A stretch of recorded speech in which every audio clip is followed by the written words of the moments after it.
क्या love marriage करना भी हमारे प्रारब्ध में लिखा है या फिर हो जाती है? देखा जाए तो सब कुछ प्रारब्ध में लिखा है। अगर हमें विश्वास नहीं है तो आप चाहे तो अपनी कुंडली किसी एक्सपर्ट से दिखा सकते हैं, वो आपको बता देंगे कि आपके क्या क्या होना है। लेकिन एक्सपर्ट ऐसा होना चाहिए जिसे हर चीज़ की नॉलेज हो, नहीं तो आजकल रोड पे भी बैठे मिल जाएंगे जो आपकी कुंडली देख देंगे। लेकिन हर इंसान सच नहीं बता पाता, सच नहीं देख पाता, खाली मतलब के लिए यानी पैसे कमाने के लिए आपको बताएंगे। ऐसे ही होता है, क्योंकि हम एक बार बालाजी गए थे, तो बालाजी में क्या है कि जो बालाजी तो मंदिर थोड़ा अलग है। एक ऊपर जाके देखेंगे एक सीढ़ी सी जा रही है, मतलब डूंगरी सी के ऊपर जा रही है वो। वहाँ एक मंदिर है, मतलब राम सीता जी का है, हनुमान जी, मेरे को पूरा याद नहीं है किस किस का है, मैं भूल गई। लेकिन वहाँ आप जितनी देर सीढ़ी चढ़ोगे ना, हर 5-5, 6-6 सीढ़ी के बाद आपको एक ना एक मंदिर मिलेगा छोटा छोटा। जो लोग ये बोलते हैं कि वहाँ भूत प्रेत निकाले जाते हैं, लेकिन वहाँ हर कोई बैठा है, ले 10 रुपये ले तिलक लगा, 10 रुपये दे तिलक लगा, यही चल रहा है। यहाँ तक कि हम जैसे ही सीढ़ी चढ़ रहे थे तो हम तो एक बार ले चुके थे कि बार बार चिढ़ना मत, क्या लेना कि बालाजी के दर्शन हो गए, बार बार चिढ़ना मत थोड़ी लिया जाता है। तो एक बार ले चुके थे, लेकिन जो हमारी भाभी थी वो ये सोची कि मैं जाती हूँ चिढ़ना मत लेने, तो उन्होंने लिया। हम आगे आगे चल रहे थे, वो पीछे पीछे चल रही थी। उन्होंने लिया तो जैसे ही लेके ऐसे किया तो लाओ 10 रुपये। 10 रुपये किस बात की, चढ़ना मत लिया ना। तो यही चल रहा है। इसलिए आज की उसमें इतनी जल्दी इतनी आसानी से कोई एक्सपर्ट नहीं मिलेगा कि जो आपकी कुंडली देख के बता दे कि हाँ आपकी कुंडली में ये लिखा है। नहीं तो सब टाइम पास करने के लिए तो होते ही हैं कि सब टाइम पास। लेकिन मेरा मानना है कि ना दिखाए तो ही बेटर है, दिखाए तो आपकी मर्ज़ी है। क्योंकि दिखाओगे तो उसमें सब कुछ लिखा है, उसमें आपको वो अगर उसकी मर्ज़ी होगी तो आपको दुख बताएगा। आप उसे बोलोगे नहीं मुझे दुख भी बता दो कि कब मेरी लाइफ में दुख आएंगे, या दुख है तो ये दुख कब तक जाएंगे, नहीं बताते वो। क्योंकि दुख सुख हर कोई झेलना जानता है, दुख कोई ही नहीं झेलना जानता। क्योंकि अगर मान लो दुख बता दिया ना, तो आपसे एक दिन निकालना भी भारी पड़ जाएगा, बड़ी मुश्किल होगी कि दुख आने वाला, दुख आने वाला है, दुख आने वाला है। आप उसी में टाइम निकाल दोगे, लेकिन जो अभी सुख चल रहा है ना, वो आप भूल जाओगे। तो अब बात आती है लव मैरिज की। तो क्या लव मैरिज हमारे प्रारब्ध में लिखा? जी, लव मैरिज हमारे प्रारब्ध में ही लिखा है। वो चाहे शादी से पहले हो या शादी के बाद हो, ये ज़रूरी नहीं है शादी के बाद भारी लव मैरिज होगी, नहीं, वाइफ से भी लव होता है। मैरिज तो अरेंज हो गई, लेकिन लव तो हुआ ना। लेकिन हर किसी की वाइफ से, हर कोई, जैसे कि अरेंज मैरिज में हर कोई अपनी वाइफ से संतुष्ट नहीं होता। कि यूँ कहें कि एक तरह की मतलब वैसे हो जाती है कि इतनी सी बात होगी झगड़े की तो वो मायके तक पहुंच जाएगी, खुद के घर वालों को सबको पता चल जाएगी कि इनके बीच में लड़ाई हुई है।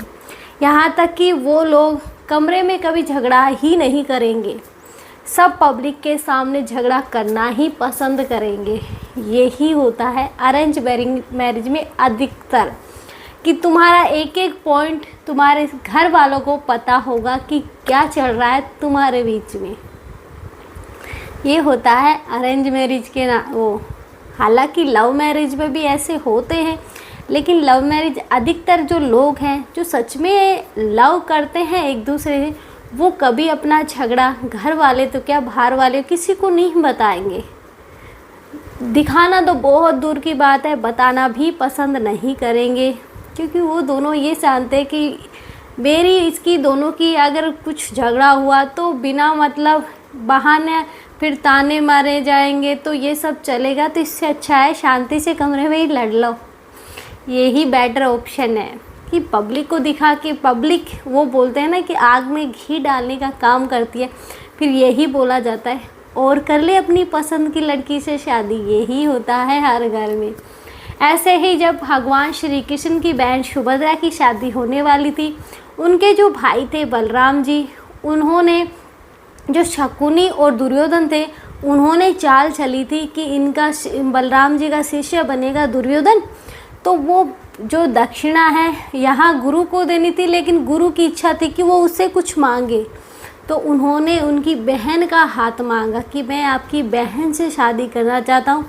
यहाँ शकुनी की ये चाल थी कि जब इनकी शादी हो जाएगी दोनों की, तो जो भगवान श्री कृष्ण है, उनकी पूरी सेना है, वो युद्ध में हमारे साथ होगी। ये उसकी चाल थी। लेकिन विधाता को कुछ और ही मंजूर था, जो कि भगवान श्री कृष्ण सब जानते थे कि क्या, कैसे, कब होना है। वो सब उन्हें पता था कि किस तरह से। लेकिन उधर जो सुभद्रा थी, वो बिना अर्जुन को देखे अर्जुन से प्यार करने लगी थी कि वो जानती तक नहीं थी, लेकिन फिर भी उससे प्यार हो गया था। उसकी कहाँ जब भी कोई अर्जुन के बारे में बताता तो ऐसे होता है ना कि इतनी अच्छी अच्छी बातें बता रहा है, कैसा होगा वो इंसान। तो वो ऐसे उससे प्यार करने लग गई थी। इधर जैसे ही अर्जुन ने देखा तो वो भी उससे प्यार करने लग गया था। ये चीज़ें भगवान श्री कृष्ण को पता थी, क्योंकि अर्जुन को द्वारिका में भगवान श्री कृष्ण ही लाए थे। सुभद्रा के साथ भगवान श्री कृष्ण ने ही मिलाया था उन्हें। लेकिन इधर भगवान श्री कृष्ण ने भी वचन दिया था कि मैं आप दोनों की शादी करवाऊंगा। उधर दुर्योधन को बलराम जी ने वचन दिया था कि मैं आपकी शादी करवाऊंगा। तो यहाँ दोनों भाइयों का वचन आ गया बीच में। अब आगे कहानी चलती है ये कि जैसे ही बलराम जी अपने द्वारिका में आते तो वो सीधा आके बताते कि मैं ऐसे ऐसे सुभद्रा की मतलब रिश्ता तय करके आया हूँ। तो भगवान श्री कृष्ण ने अब क्या बोले कि भैया जो बोलेंगे वही मेरा धर्म है, कि मैं उनका कहा मानूंगा, उनकी आज्ञा का पालन करूँगा। लेकिन ये बात सुन के सुभद्रा और अर्जुन के होश उड़ गए। उड़ेंगे ना कि इधर भगवान ने उन्हें वचन दे दिया, लेकिन अब भगवान खुद ये बोल रहे हैं कि अगर आप बोलोगे नहीं, आप जो बोलोगे वो ही होगा, आप नहीं बोलोगे जो नहीं होगा। लेकिन जब सुभद्रा ने पूछा कि अगर भाई ने ये बोला कि आप अर्जुन से युद्ध करो, तो क्या आप अर्जुन से युद्ध करोगे? कि हाँ, अगर मुझे अर्जुन से युद्ध भी करना पड़ा तो भी मैं अर्जुन से युद्ध करूँगा। लेकिन फिर अर्जुन ने बोला कि इससे मैं ये नहीं चाहता कि जो हमारी मित्रता है वो टूटे, हमारे जो रिश्ते हैं वो टूटे।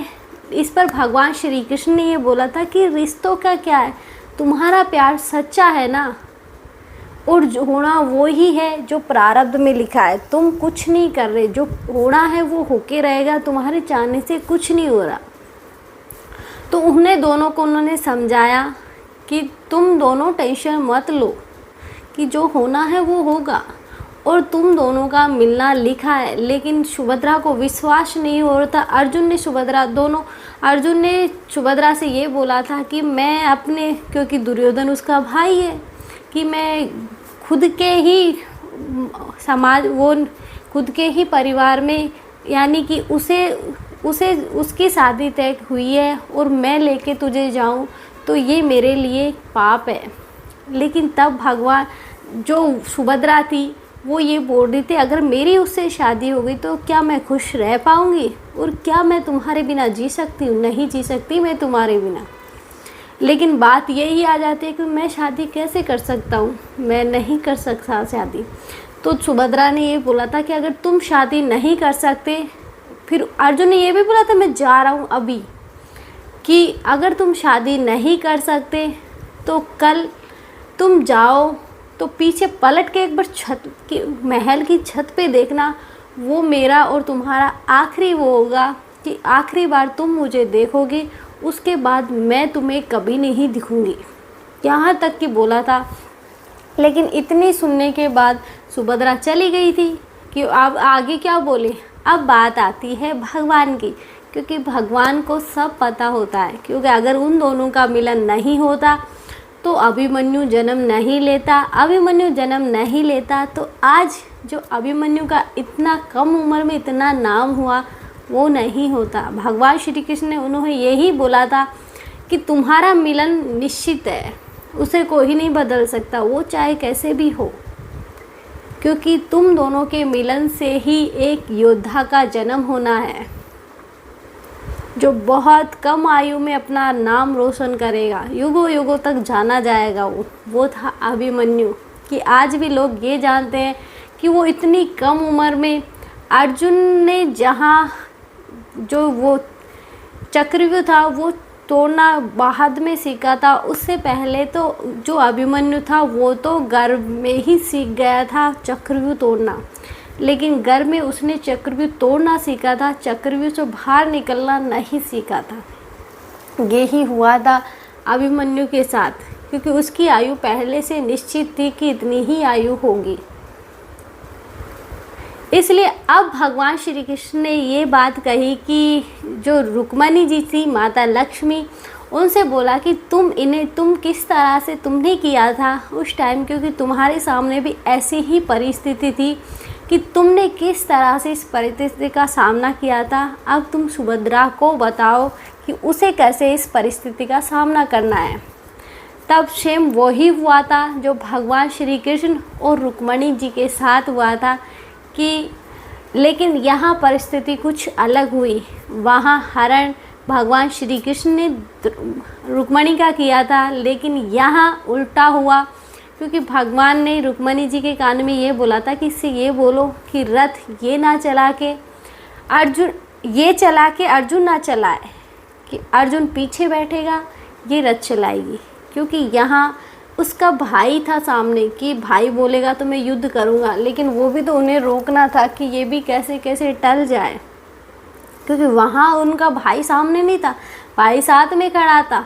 भले ही वो ये मानते हैं अब वो अधर्म करके चला गया, हमें युद्ध करना पड़ेगा, तो ऐसे जब खुद की बारी आती है ना, जब हमें धर्म याद नहीं आता, लेकिन जब दूसरे की बारी आती है और हम सामने खड़े हैं तो हमें हर बात धर्म की लगती है। यही कलयुग है। इसलिए तब उन्होंने यही हुआ कि वो गौरी पूजन के लिए गई, क्योंकि वो हर शुक्रवार जाया करती थी। तो वहाँ जैसे ही अर्जुन पहुँचा, उसकी जो सखी सहेली थी, सैनिक थे, सब कुछ नहीं कर पाए। वो सीधा जाके अर्जुन के रथ में चढ़ी और अर्जुन को पीछे बैठने के लिए बोला, खुद रथ चलाया। लेकिन यहाँ जब उनको सबको पता चला कि ऐसे ऐसे सुभद्रा अर्जुन को ले गई है, लेकिन ये उल्टा हुआ कि ये बोला गया कि अर्जुन ने सुभद्रा का हरण किया है। सबको सच नहीं पता था, भगवान श्री कृष्ण को पता था। अब बलराम जी बड़े गुस्से में, ये ऐसा गलत किया है इसने, मैं उससे युद्ध करूँगा, सैनिक तैयार करो, ये सब हुआ। लेकिन भगवान श्री कृष्ण मुस्कुरा रहे थे कि तुम्हें कोई फर्क नहीं पड़ रहा, इतना कुछ हो गया, अर्जुन ने हमारी सुभद्रा का हरण कर लिया। तो कि बलराम भैया आप थोड़ा शांत रहे, कि तुम बोलेगा तो क्या तेरा सका है, तू युद्ध नहीं करेगा, मैं बोलूँगा तो आप बोलेंगे तो मैं युद्ध करूँगा, क्यों नहीं करूँगा, मेरा धर्म है ये, मैं निभाऊँगा। लेकिन पहले पूरी बात तो सुन लीजिए। क्या बात सुन लूँ? कि बात ये सुनो। उन्होंने उसी के सामने सैनिक से पूछा कि रथ कौन चला रहा था। तब उन्होंने बताया सुभद्रा चला रही थी। तो बात यहाँ शांति की हो गई कि अब खुद का इंसान ही इस शादी से खुश है तो हम कौन होते हैं रोकने के लिए। यही चीज़ भगवान श्री कृष्ण ने अपने भाई से बोली थी कि तुमने उससे बिना मर्जी के कैसे शादी के लिए हाँ कर दी। तब उन्होंने ये बोला, मैं बड़ा भाई हूँ, मैं सब कुछ कर सकता हूँ, मैं ही तो उसकी जिम्मेदारी लूँगा। ये सब बाद में समझ आई कि जब उनकी किस्मत में शादी लिखी नहीं तो हो कैसे जाएगी। फिर उनकी हुई लव मैरिज, तो उसे कहते हैं लव मैरिज। लेकिन आजकल की जो लव मैरिज है वो ये कहें कि एक लव मैरिज नहीं रह के एक टाइम पास मैरिज हो गई है, कि थोड़े टाइम के लिए उन दोनों के बीच में प्यार रहेगा।